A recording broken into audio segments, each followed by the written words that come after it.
បន្ទាប់ពីទទួលបានព័ត៌មានពីអនុសាខាកាកបាទក្រហមកម្ពុជាស្រុកស្វាយជ្រុំស្ដីអំពីករណីប្រជាពលរដ្ឋរងគ្រោះដោយសារគ្រោះមហន្តរាយនៅថ្ងៃទី17ខែកុម្ភៈឆ្នាំ2026នេះ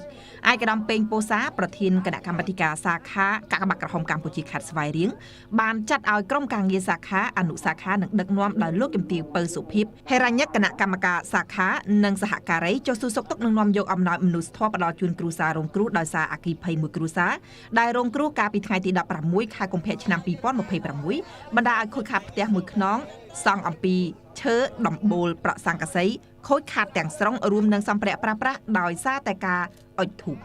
លោកជំទាវពៅសុភិបបាននាំមកនៅប្រសាសន៍របស់សម្ដេចគតិប្របដិបូរនីហ៊ុនសែនប្រធានកាកបាទក្រហមកម្ពុជាដែលផ្ដាប់ផ្ញើសួរសុខទុក្ខក្តីអាណិតអាសូរនិងការសោកស្ដាយចំពោះអបតវហេតុដែលបានបំផ្លិចបំផ្លាញលំនៅឋាននិងទ្រព្យសម្បត្តិរបស់គ្រួសាររងគ្រោះនាពេលនេះលោកជំទាវបានលើកទឹកចិត្តសូមកុំអស់សង្ឃឹមហើយប្រឹងប្រែងបំពេញការងារនិងប្រកបរបរចិញ្ចឹមជីវិតដើម្បីស្ដារសេដ្ឋកិច្ចគ្រួសារឡើងវិញ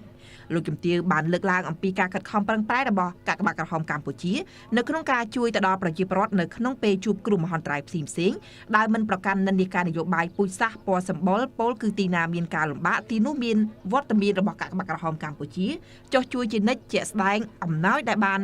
ផ្ដល់ជូននៅពេលនេះគឺបានមកពីការបរិច្ចាគរបស់សប្បុរសជននានាអ្វីត្បិតតែមិនស័ក្តិសមទៅនឹងអ្វីដែលបងប្អូនបាត់បង់ក៏ពិតមែនតែក៏អាចជួយដោះស្រាយបងប្អូនបានមួយរយៈពេលខ្លីផងដែរ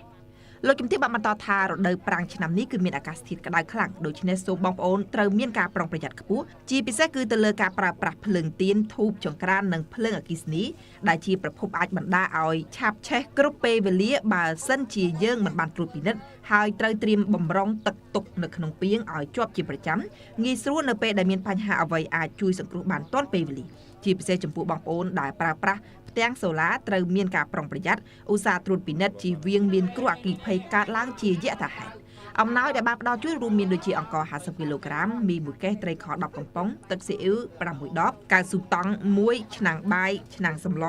2កន្ទេលបត់មុង1ភួយ1ក្រមា1សរង1ថវិកា40,000រៀលនិងថវិកាមូលនិធិឃុំ67,000រៀលនិងមានការចូលរួមពីប្រជាពលរដ្ឋរួមមានសម្ភារៈនិងថវិកាមួយចំនួនផងដែរ